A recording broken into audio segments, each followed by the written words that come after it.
Black Patriot in New York. You're on the air. Welcome. Yes. Hi, Alex. Hi, Bob Chapman. Hi. I just graduated from high school, and I just want to say that I've been listening to you, Alex, for like 2 years now, and I've been working for probably four years. But yes, and I've listened to a lot of stuff that you and Bob Chapman says, and it has helped me a lot, especially in school.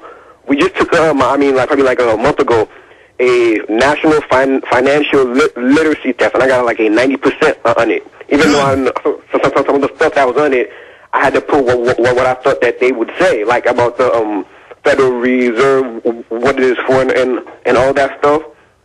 But like, I just wanted to say that, like, Alex, a lot of people who are black, the lot of stuff that you're talking about, they're talking about that too, especially in the hood over here.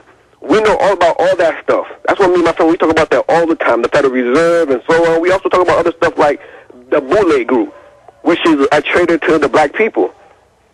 And, you know, I'm just very happy about what you and Bob Chapman put out there for us every day. Well, God bless you, Black Patriot. Good to hear from you. Bob, we've always had a huge African-American listenership. We have people in Africa. In some African countries, we're even higher rated than we are in the U.S. on Alexa.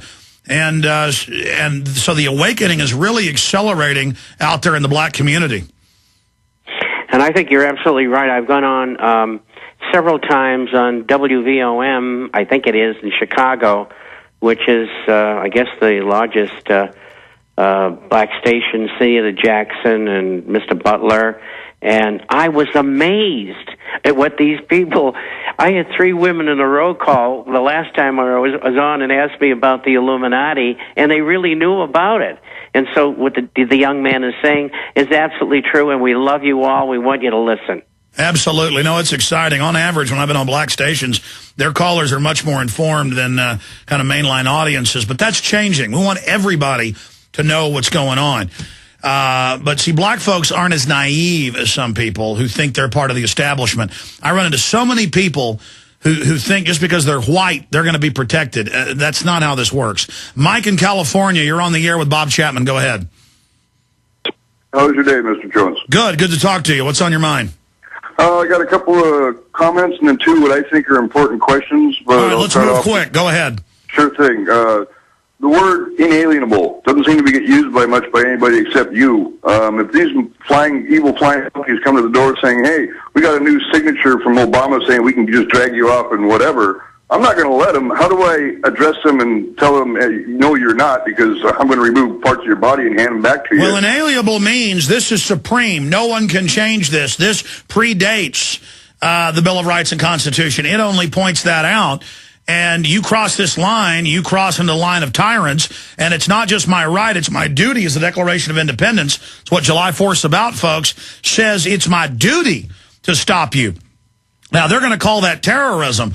It's our job to reach out to the police, who are just like the public. They're dumber than dirt, and to inform them. Bob Chapman. I agree. And I think that informing is what this is all about, and that's why we're on here. They give everybody a voice that we can, and update everybody about what's going on and what's important and what you got to know.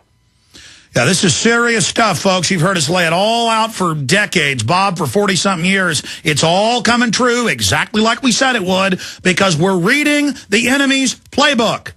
I mean, it's very elementary. Anything else, Mike? Yes, sir. 2 couple quick things I'll get through. I'll scamper on them. The guy recommending world prayer to disrupt their functions and systems, I think, is a real good idea. I pray every damn night to beat these monkeys. The other 2 questions are, how do we identify what foods are GMO foods, since this is kind of a big eating week? All right, well, that's a great question. I'm going to have to cover that later in the hour. I'm going to write a note on that. And we're going to get to Josh and everybody else, but that's a very big issue, and I appreciate your call. Bob Chapman, hopefully I'll see you next week. Lord willing, if we're both still here, and it's always great to have you on. We'll talk to you next week. Thank you very much, and thank you all for listening. Thank you, Bob. All right, we'll be back for the balance of the broadcast. 52 minutes left in transmission. Alex Jones.